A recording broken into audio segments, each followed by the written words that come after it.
and welcome to everybody. Welcome everybody here, but particularly welcome to everybody on YouTube and all the other social media platforms. We know you're out there. It's going to be, great hour with John. It's Johnetta, by the way. I've been corrected. It's not Johnetta. It's Johnetta. Yes. And no, and you get to tell that story why. Okay. But we're delighted to welcome everybody. And you've had a long day, but we're thrilled to have more time with you and more time for you to share your thoughts with us. Well, it's been exciting. I'm sorry. Go ahead. I'm sorry. No, it's been exciting. Good. So what we're going to do is Johnetta is going to share her story, if you will, from whence she came, as one says, to where she is, and any thoughts she has about, where she wants her experience in Dekalb to go forward. And from there, we'll get down to the questions, just like we have the other previous nights. These questions do come from the community, Johnetta. So that's really nice. I mean, they're a little bit structured by us, but the basic theme and content comes from the community. So wonderful. So all I want to say is welcome, and everybody's thrilled to have you here. So thank you. As I said, it's been an exciting experience. I'm honored to be here, honored to be able to sit before the community and give you a little glimpse of who I am and what I believe in. So it's been great. I thank everybody for coming to take some time out of your busy day. So it's been great. So I'll start, Mike, if you don't mind. Please. Saying who I am. So if you were on a minute ago, you heard Mike correcting himself. It's from Janetta to Johnetta. And what's the interesting thing about me, I am Johnetta Miller. I'm Johnetta because I am the youngest of 4 girls, and I am the last try at a boy. So my dad wanted his name in there some kind of way. So hence, my father was John, and I am Johnetta. And I wear it proudly. Glad to have his name.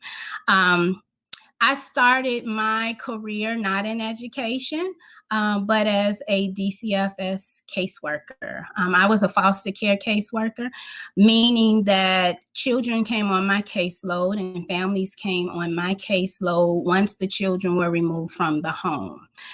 It was my responsibility to work towards reunification, to help those families to reunite, give the parents the support and the resources to do better and be better, ensure that the environments for the students or the children were safe, that they felt loved, and that they received everything that they needed. So that's how I began my professional career, and in fact, intended on continuing that.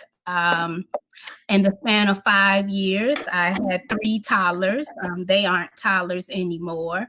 I have a 26-year-old, 24-year-old, and 22-year-old. But at the time, with 3 toddlers, if you know anything about daycare and the cost, it just was more fiscally sound for me to stay home with them. So we decided that I would stay home with my children until they all went to school full time. Little did I know that this is where my life's work would begin. I was just an involved parent. I wanted to be in the schools. I volunteered. If they needed something, I was there. I was just there with my children, making sure that I was involved, that the staff knew me, that the principal knew me, that they knew I was the community member that was going to be there. And one principal said to me, Ms. Miller, if you get your substitute license, we can pay you for all the stuff that we have you doing. So I became what we all know as the floating sub. When I was in the building, they typically had me to do something. But that's how I was introduced to education. I left DCFS at the time as a senior caseworker. And my goal was, when my youngest went to school full time, I was going to go back to school and get my MSW, my master's in social work. But instead, after being in the buildings and being in the classrooms and working with staff and working with the students, I knew that that's what I wanted to do. I knew that that was my passion, and realized that my previous professional experience was just preparation for me to be successful in education. I looked specifically for a program for in urban settings. I grew up in Inglewood on the south side of Chicago, and I wanted to be that voice for children that grew up in communities like mine. Being a foster care caseworker, I knew that for many children, school was the place that they felt safe. For many, school was where they got what they needed. Sometimes home wasn't always safe. And so for me, it was ensuring that I worked in an area where I could be that advocate for that child, knowing that sometimes kids come to school and what's going on in the classroom and what the teacher is talking about and what's on the books is the least of their concerns, because somebody didn't eat the night before, or somebody didn't have lights on, or their home life was just not conducive to a loving and engaging environment. So that's how I came into this field, knowing that I wanted to work with students with different backgrounds, and particularly those students whose voice is often not heard. My professional education career, I am now completing my 15th year in education, and I have been in every role. I proudly say that I've sat in every role.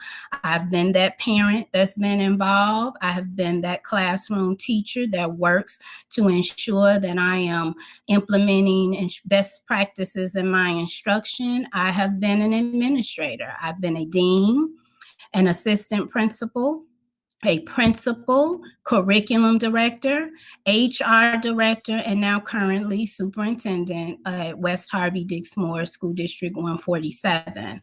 I think that's important. And I know for me that that's helped me to be successful, because not only do I have the training, the background in addressing needs, I've been in those roles. So I know personally I can empathize with people when they discuss things. I have been that teacher that I've had to change my lesson plans or create a plans that's inclusive of everybody, where I have different levels that span anywhere from 3 to 4 grade levels in my classroom. I've been that teacher. I have been that administrator that's had to create an environment, a climate in the building where families feel welcome, where children feel welcome, where we're creating engaging environments for students. And I'm currently doing that now. So I think that's what makes me stand out, is that I'm passionate about what I do, because I've been in those roles and I know what it takes to address those needs. And so yeah, that's why I'm here.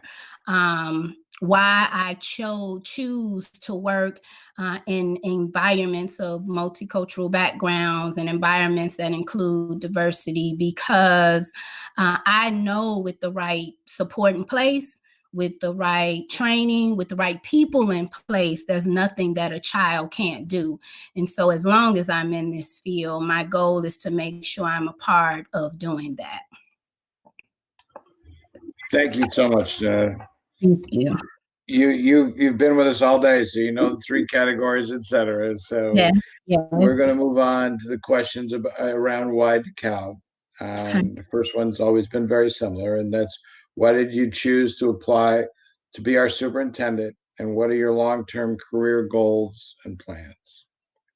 So as I've started with in my introduction, I chose Dekalb because when I was looking for my next challenge, when I was looking to expand in my professional career, I specifically wanted to go to a larger district, but a larger district where I felt like my skills could be utilized best. When I was searching and looking in the background of Dekalb, the very first thing that's obvious is the diversity plan that has taken place and that's been put in place over the past several years. Reading through the plan and looking at the goals and objectives and knowing that this is a plan that didn't just come from administration or the board, but that it was inclusive of all stakeholders, that it was inclusive of teachers and community members and parents and students.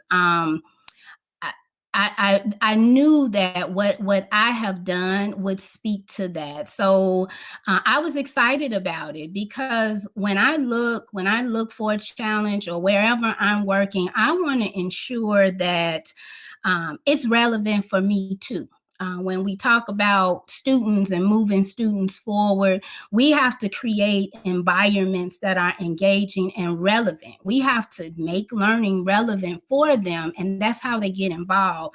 And I believe that's the same for adults, and it's particularly the same for me. So I wanted somewhere where the goals were important to me, where I felt like I could work on my strengths and I could bring my skills to the table and work with the team on doing that as well. While there's a diversity plan in place, I know that there isn't a strategic plan in place, and I have experience in that. So I wanted to be that leader that led Dekalb to the next level of setting their strategic plan, setting their short-term and long-term goals. I wanted to be a part of moving the district from we're at a good place now, but moving us to even greater. And as I say often in my roles, and putting us on the map and making us an example of what a high-performing inclusive district could look like. With my communication skills, with my collaboration skills, with the skills that I have in working with diverse populations, I knew that I could do that, and that's what led me to Dekalb. So what are my long-term goals? As I said, I know that there are goals and objectives in place, and it's time to go to the next level. So that next level is creating that strategic plan, bringing all stakeholders to the table. Once again, now we have our goals. Now we've set what's important for us. And now how do we do that? That process is having those meetings, those conversations, taking the analysis of what our strengths are, what's working well, what's not working well, our areas of concern or where we need to work harder, opportunities for growth, and the threats that we foresee will stop us from doing that. My 100-day plan speaks of preliminary work, but then talks about how we will move forward. So a SWOT analysis for me is key. Communication and collaboration with the stakeholders, setting short-term and long-term objectives and goals, putting the practices in place where we're monitoring where we are and figuring out if we're on the path to meet those goals, and if not, what we need to do to change, and ensuring that the goals that were set with the community are actually met. Thank you so much. Thank you. What is your vision for this district, and what is important to you? So as I said in my intro, what's important is making sure that we have an environment that's inclusive. Again, that's what led me here, knowing that that's the main goal. So my vision is that those goals and objectives that have been put in place for equity and to create a culture and climate, and those goals that are put in place for high academic expectations for all of our students, making sure that everybody feels valued and feels included.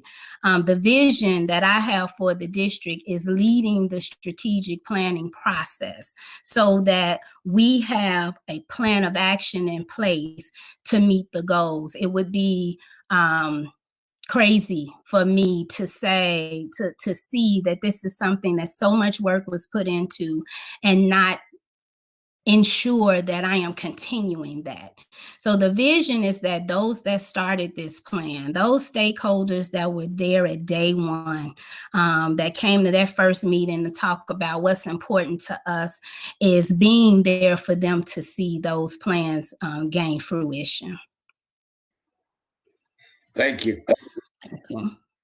The superintendent has many different roles within the district and community. What aspect are you most passionate about? What illustrates ways you have supported excellence in this area? So let's go back. So superintendent has many roles, but here are the questions. What aspect are you most passionate about of the superintendency? Mm-hmm. And please illustrate or share some ways that you have supported excellence in the area. I think that's a much better way to put it. Okay. What aspect I'm most passionate about? That's difficult to answer because there is not, the one thing that I'm most passionate about is making sure that students have the environment to excel, to achieve. And the reason why that's difficult is because that encompasses everything. That encompasses my work.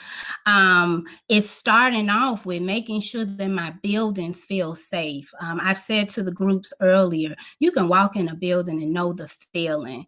You can get a feel of what's going on in a district when you step foot in it. And so making sure that I'm working with my staff and working with my administrative team so that anybody that walks in our buildings, they feel welcome, creating that culture and climate of valuing all in respect. It also includes the learning outcomes. I mean, of course, we want our children to soar. We want them to be able to choose what they want to do and be successful. We are preparing them, which I say often, and this pandemic has proven it, we're preparing them for a world that doesn't yet exist. How do I do that if I don't know what's ahead of them? Where we make sure that the learning is relevant, that it's engaging, that they feel respected, that they feel valued, that they feel loved. So my passion is creating those opportunities. Academically, making sure we have sound best practices in place, making sure that our instructional practices include differentiation for everybody, that we are meeting students where they are in order to get them to the next level.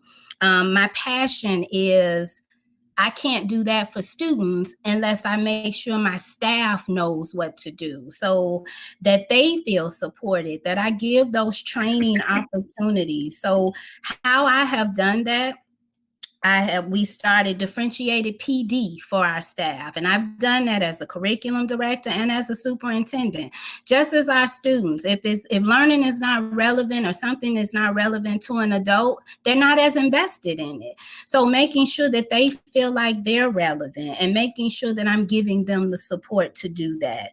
How do I give them a quality education? We have done scope and sequence guides. I've set curriculum teams in place. We've worked on mentoring for our new staff. I've created partnerships with community organizations. I've created with partners with the colleges, with Governor Status, who we work with. But I've done that all for the overarching goal. What I'm passionate about is creating an environment where my students feel loved, respected, valued, and relevant. Because once I do that, the student achievement comes along with it.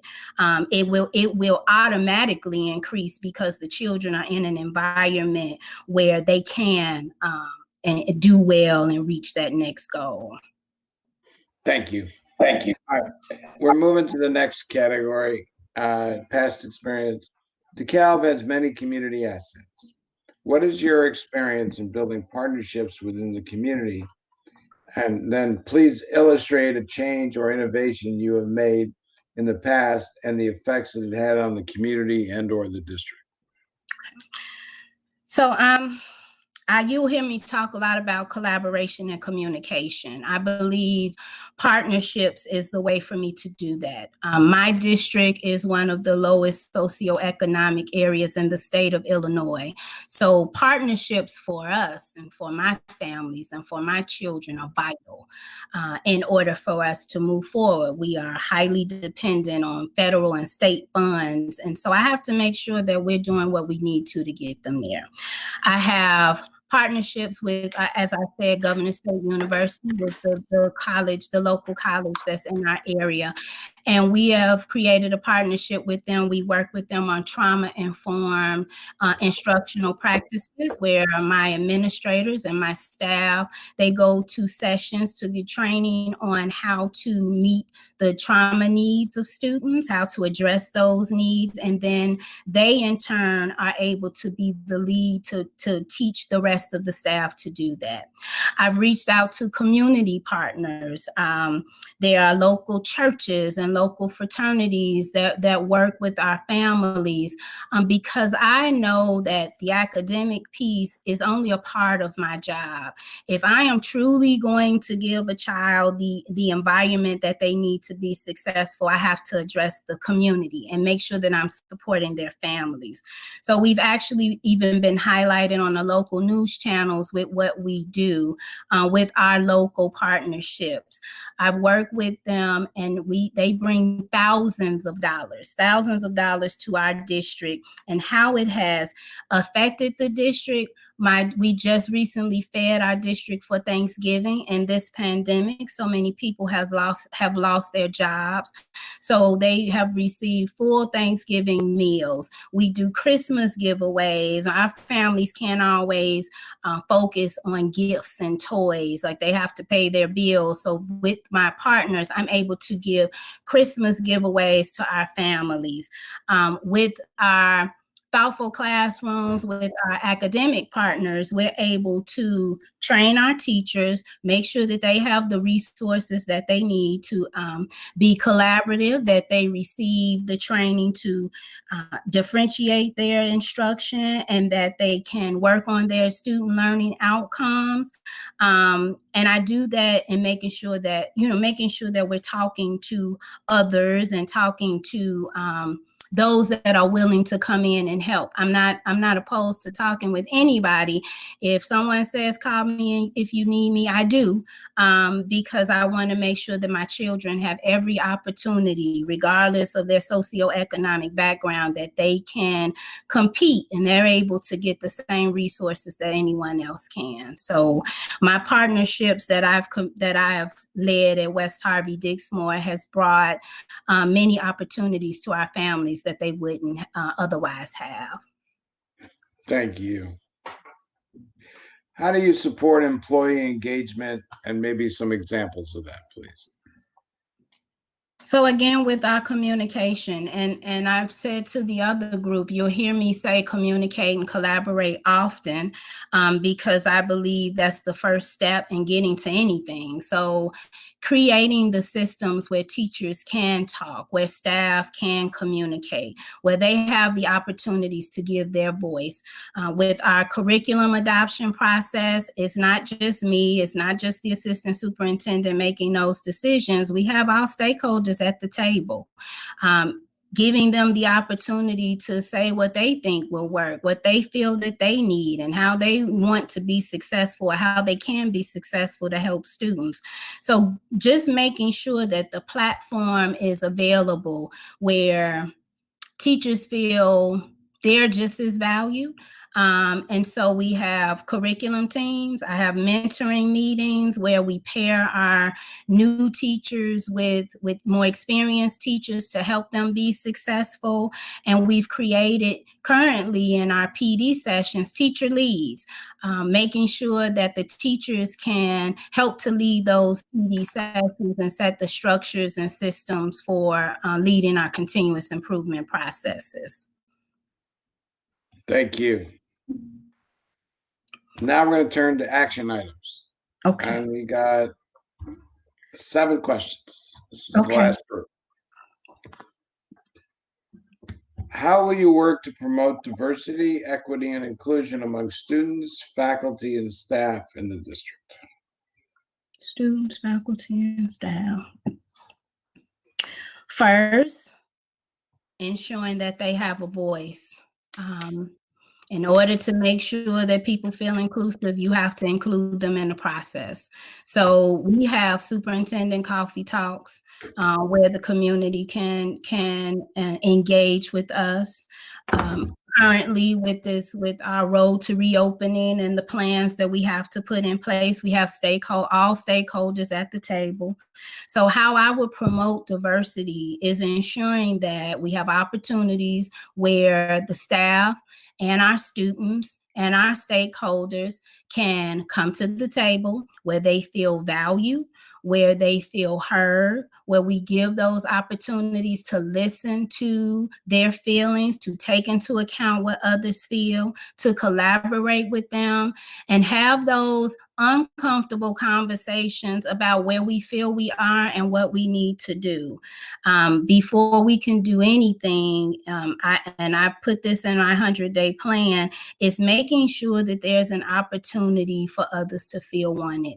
When I talk with the students today, but that was what was the topic, making sure that people felt valued, or creating a place where differences were not looked down on, but were taken into account. And the only way we can do that is for times to collaborate and having everybody at the table when we're making those decisions. Okay. E-learning has become a new reality. What beneficial changes have you seen that you will cultivate? And how would you address the inequities that e-learning has caused for students of color, students with disabilities, students with low economic status? So why don't we do it in two parts? I'll come back to the second just to make it easy. Okay. E-learning has become a new reality. What beneficial changes have you seen that you will cultivate? So And I'll come back to the other. Okay. It's been I think, and I talk with the teachers about this, the best thing that I think has come out of this entire process is ensuring that everybody has what they need. We know just historically in education, there's a discrepancy that occurs within our different groups and different populations. And working in this platform, in this no new normal of e-learning, has made us look at those inequities. So how I address them is how I've been addressing them. I said before that my area is one of the lowest in the states, lowest socioeconomic areas in the state. So our decisions were based around making sure that our students had what they needed to be successful, making sure that they had devices, not only devices, but making sure that families had bandwidth and internet connection, hotspots to ensure that children could get online, making sure that I was offering and providing staff with differentiated PD opportunities so that they can be successful. Technology has been around a lot, but with e-learning, you have to be skilled at it. So looking at my staff and setting up sessions for the novice, for the intermediate, for the expert, and meeting them where they needed to give them the skills that they needed to move forward. The funding in our state has traditionally been at a place where if you were a lower area, you didn't get as much as what everybody else did. But this with e-learning and in a remote setting, we're able now to make the financial decisions that we need to so that our students are on an equal playing ground as well. Thank you. The second part of that is how would you address the inequities of the e-learning that e-learning has caused for students of color, students with disabilities, and students of low socioeconomic environments? So I touched on it a bit. Yeah, you did. You did. Yeah, making sure that they have the support, the resources needed. But the added piece to that is ensuring that I'm not only making sure that the students have the resources and support and that the staff have the resources and support, but particularly that the families have resources and support as well. Our families are not as, my families have not been as exposed to technology as others. So creating opportunities where parents could learn just as their students were. We have sessions for parents on how to use Zoom, on how to access Google Classroom, on how to be a support for your child in this platform. We also have sessions for our parents on addressing their emotional needs, making sure that they are taking care of their wellness concerns and giving them the resources to do so. So in order to address the needs with our students, is addressing everything. We have in place where our students are receiving their services and that our clinicians are able to work with them in small group. We have that in place for remote. We've had it in place when they were in the classroom. We've ensured that we are differentiating instruction. So we're making sure to address that in the classroom, but it's looking at that other piece and addressing the whole child to ensure that they have the full support to do well. Thank you. How much priority do you place on re-entering schools in person, and what does a safe reentry plan look like for you? My re-entering schools is top priority.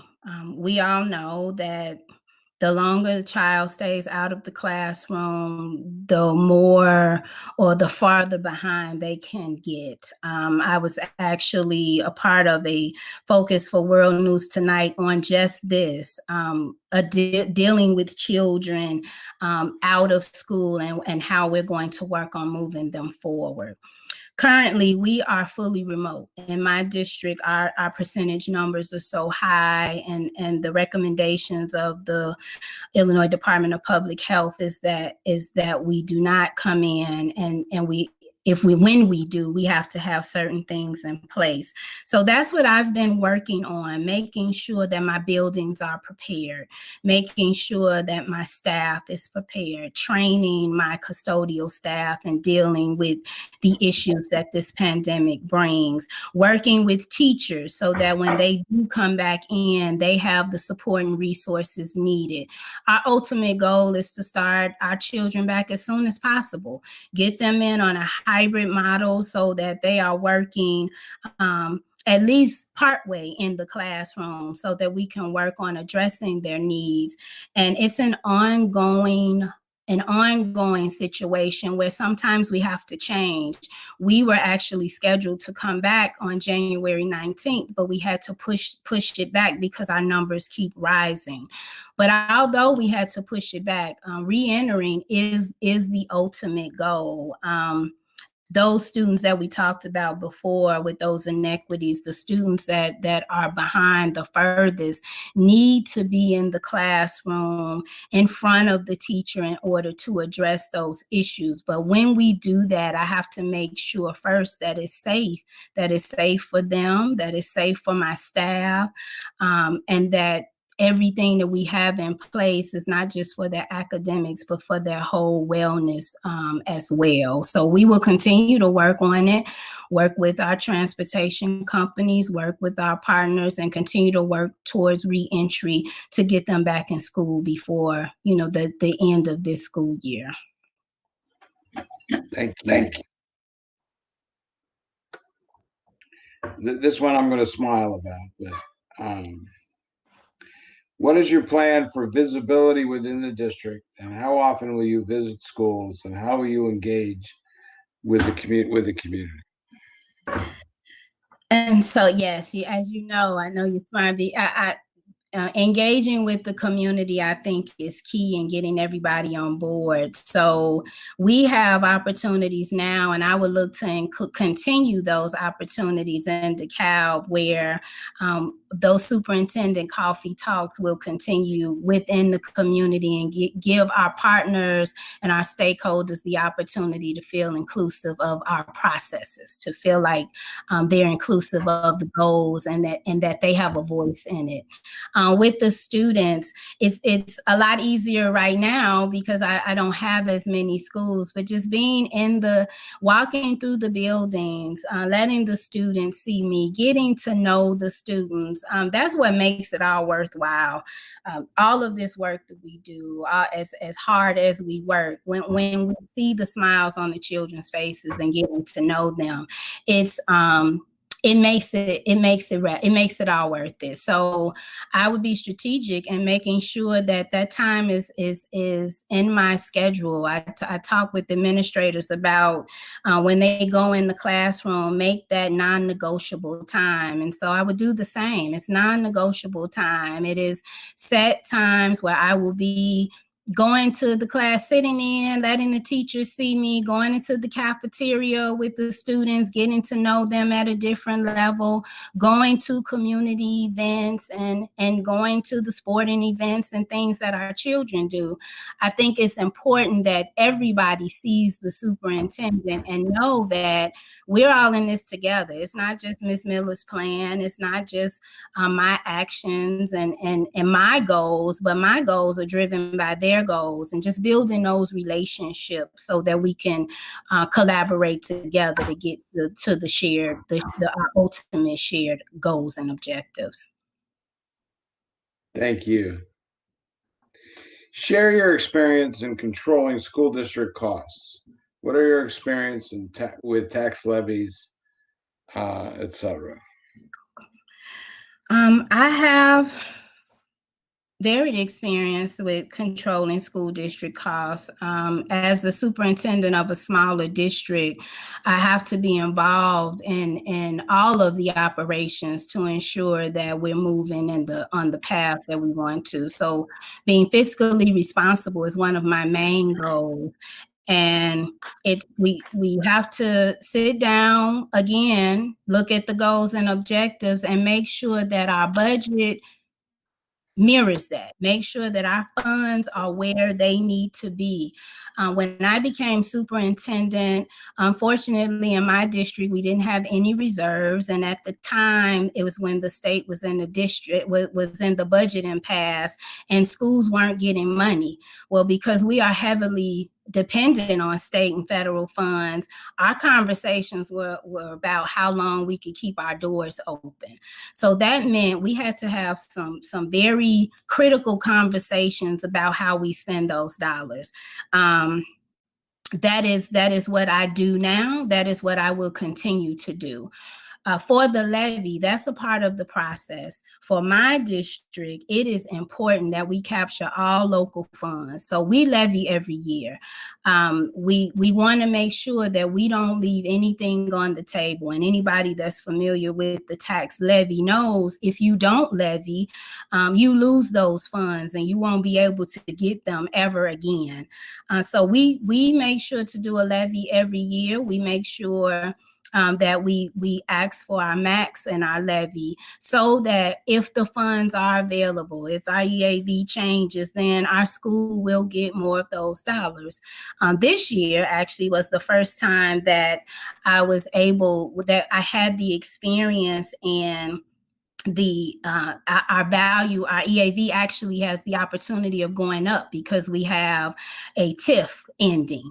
And so there's a different process that you have to take outside of the tax levy to ensure that you can capture those additional funds as well. So as superintendent, that has been one of my duties for the past 4 years that I've been superintendent, is looking at our resources, making sure that I'm looking at our revenues and expenditures, having regular meetings with my grant managers to make sure that those funds are being expended properly, amended where they need to, so that our dollars are where they need to be to reach the goals that we have for our students. Thank you. And it's always a struggle, and it never goes away. It never ends, never ends. All right, 2 more questions. Okay. Given the stability in personnel positively impacts schooling for our children, what is your plan for recruiting and retaining high quality teachers and administrators? So a part of that and recruiting and focusing on personnel is just as we just talked about the finances. For some, for me particular, for my district, a lot of times teachers leave because they just can't make the money where that they could somewhere else. In fact, I have teachers that could go right up the street literally and make $10, $15, $20,000 more. So it's trying to make those decisions to ensure that my funding is appropriate to attract those teachers, to make sure that people want to come to where we are. And then once they're there, giving them the support, the resources to be successful. I spoke earlier about our mentoring program, making sure that new teachers come in and for 3 years, they are paired with a partner that helps them through not only the instruction and what we do in our classrooms, but helping them support them as a teacher where they may feel like they need some help in. They meet monthly. They're able to have open, honest communication. It's not evaluative. It's really an opportunity to collaborate with colleagues and to give transparency into where they may feel that they need more support to be better, to do better. I think in order to keep those teachers, they have to feel that they're relevant. They have to know that they are valued.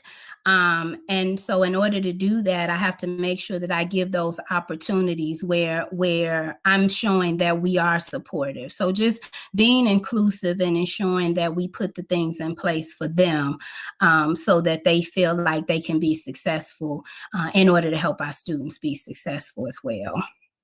Thank you. What does an ideal communication plan look like for the district, and what types of information should be shared with who and in what format? So I'll start with the types of information that needs to be shared. I think as much information that you can share needs to go out to all. A part of making people feel inclusive is making them feel like that you're not holding anything back, that you're being transparent, that they know what's going on. I've spoken about having those crucial conversations and making those tough decisions. Well, those decisions are easier to get through and easier to work through, even if people don't agree with it, when you have been open and honest with them, when you've shared everything, when you've worked through the process. So I think the types of information that needs to be shared is everything that it takes to make that decision. An ideal communication plan is what's best for each group. So everybody is not going to like the email. Everybody is not tech savvy. And we have some community members that may not have a computer or may not feel comfortable enough to email. So for some, you can email out the information. For others, you may have to do a newsletter or a flyer or send the communication home. And even for others, you may have to do school robocalls where you're doing a phone call through the phone. I think what's important is just making sure that you're doing it. Talking to people, figuring out what it is that works best for them. How they want to get the information and ensuring that you give it to them in that way.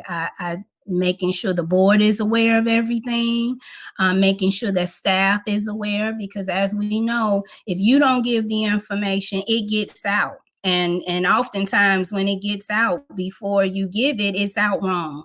So making sure that you're open, that you're transparent, that it's timely so that people know what's going on, and that it's inclusive in the way that everybody wants to receive that information. Then they feel a part of the system. Then they feel like you value them. And then once again, when it's time to make the decisions and move forward, you've built that relationship so that they can. Take a deep breath.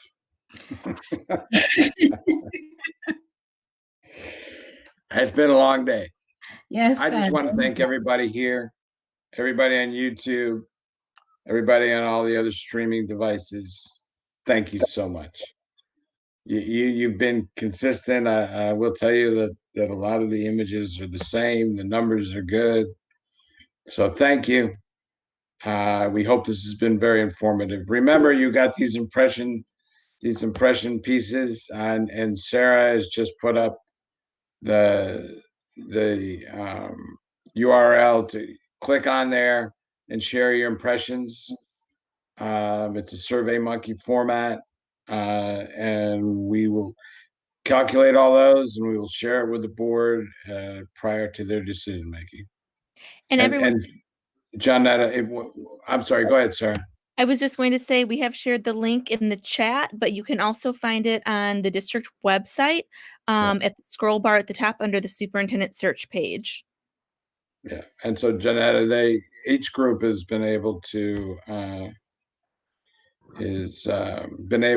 respond to complete the survey. So I just like to end with, it has been a long day. It's been exciting, though. I can't believe how fast it's gone. We've even had our own technical difficulties before. So if it seems as if I've rushed through, I'm trying to make sure we don't have those technical difficulties as well, or again. But what I hope that you at least got an opportunity to see and to feel is my passion for what I do. I spoke about my children earlier, and I make decisions based off of what I would want someone to do for my own. I know that I want the best for mine. So I know if I make decisions based off of what I would like someone to do, if it were one of mine that were sitting in front of them, then I know that I am doing my best. I know that I am giving the children what they need. I am a big proponent on communication and collaboration, because I feel that before we can do anything, we need to build the relationships to do that. So I look forward. I hope that in this process, I hope to be your next superintendent so that I can come to the table with my background. We're working with diverse communities. We're getting an error message that the survey is closed. Can you please look at it so people can take it? Starting with the goals and that we have, and moving forward so that we can get to the next level. Okay, well, we thank you immensely. Thank you for a great day. What a marvelous opportunity to get to know you, to get to meet you, to hear your thoughts. Very, very fortunate. And where you are is very fortunate to have you. And if things work out, Dekalb will be very fortunate as well. Well, I appreciate it. And I appreciate everybody who took the time out to take after your busy day to take the time to come here as well. It's been an amazing experience. I'm honored to be here and look forward to working with Dekalb next year as the new superintendent. Thank you. Be well. Everybody be well.